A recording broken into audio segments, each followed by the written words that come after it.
Gaano nga ba karami ang alam mo sa Pilipinas? Ano ang pinakamatandang lugar sa Pilipinas?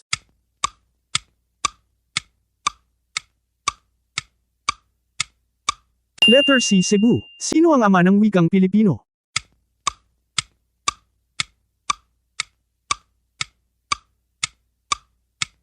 Letter C. Manuel Quezon. Ano ang pinakamataas na bundok sa Pilipinas?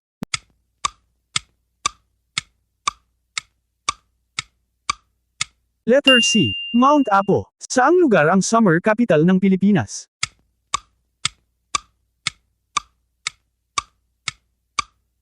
Letter C. Baguio City. Sino ang unang punong ministro ng Pilipinas?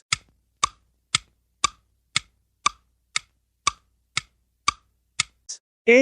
Apolinario Mabini. Ano ang pinakasikat na paraan ng pampublikong transportasyon sa Pilipinas?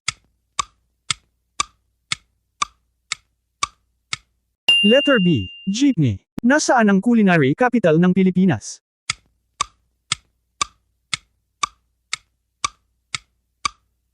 Letter C. Pampanga.